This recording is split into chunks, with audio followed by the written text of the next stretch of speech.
আসসালামু আলাইকুম everyone, welcome to wings of dream BD. নতুন একটি ভিডিও নিয়ে চলে আসলাম। আর আজকে শেয়ার করব কিভাবে সবজি ফ্রোজেন করবেন। এখানে আমি ফুলকপি, বাঁধাকপি, গাজর 3 রকমের সবজি ফ্রোজেন করে দেখাবো। সবজিগুলো আমি আমার পছন্দ অনুযায়ী কেটে নিয়েছি। প্রথমে একটা পাতিলে পরিমাণ মতো পানি দিয়ে এতে দিয়ে দিব লবণ। লবণটা দিয়ে পানিটা গরম হওয়া পর্যন্ত অপেক্ষা করব। পানিটা যখন পর্যাপ্ত পরিমাণে গরম হয়ে আসবে, ঠিক তখনই আমি এর মধ্যে আগে থেকে কেটে ধুয়ে পরিষ্কার করে রাখা বাঁধাকপিগুলো দিয়ে দিব। এখানে কিন্তু আমি পানিটার মধ্যে বলক আনিনি, শুধুমাত্র গরম করে নিয়েছি। বাঁধাকপিগুলো দিয়ে ভালো করে নেড়ে চেড়ে আমি 10 থেকে 15 মিনিট অপেক্ষা করব।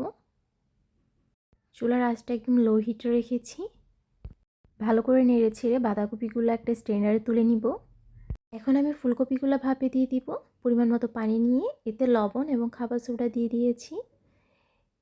খাবার সোডা দেওয়ার কারণে ফুলকপির কালারটা খুব সুন্দর থাকবে, আর লবণ দেওয়ার কারণে ফুলকপির যে একটা বাজে একটা গন্ধ থাকে সেই গন্ধটা আর থাকবে না।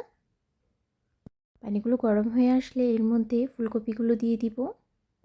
ফুলকপিগুলো দিয়ে ভালো করে নেড়ে চেড়ে দিব। এরপরে ঢেকে আমি 5 মিনিট অপেক্ষা করব। 5 মিনিট পর ঢাকনাটা তুলে আমি আবারও নেড়ে চেড়ে দিব। এভাবে ফুলকপিগুলো আমি 15 মিনিট ভাপ দিয়ে নিব। যেহেতু আমি বড় করে কেটেছি, ছোট করে কাটলে 10 মিনিট ভাপ দিলেই হবে। ফুলকপিগুলো আমি এখন একটা স্ট্রেনারে তুলে পানিগুলো ভালোভাবে ঝরিয়ে নিব।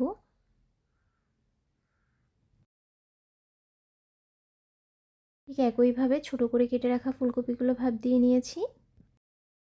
এখন আমি গাজরগুলো ভাপ দিয়ে নিব। এর জন্য পরিমাণ মতো পানি নিয়ে নিয়েছি। এর মধ্যে 1 চিমটি পরিমাণে খাবার সোডা দিয়ে দিয়েছি।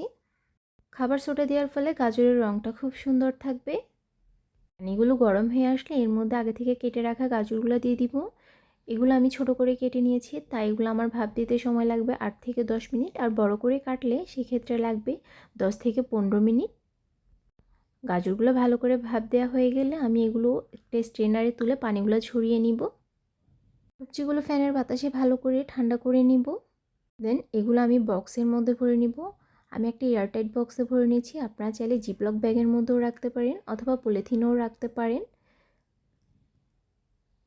এই পদ্ধতিতে সবজি ফ্রোজেন করলে সবজিগুলো অনেক দিন পর্যন্ত ভালো থাকবে। আমাদের অনেকেরই ভুল ধারণা রয়েছে যে ফ্রোজেন সবজি রান্না করলে কুক হয় না। আমার চ্যানেলে ফ্রোজেন সবজি রান্নার ভিডিও দেওয়া আছে, আপনারা চাইলে দেখে নিতে পারেন ফ্রোজেন সবজি রান্নার পর কী পরিমাণ সফট অ্যান্ড জুসি হয়।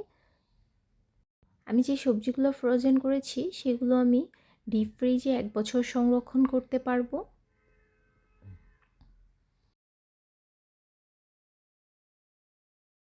ভিডিওটি ভালো লাগলে লাইক, কমেন্ট অ্যান্ড শেয়ার করে দিবেন। ইউটিউব থেকে ভিডিওটি দেখে থাকলে তাহলে আমার চ্যানেলটি সাবস্ক্রাইব করে দিবেন।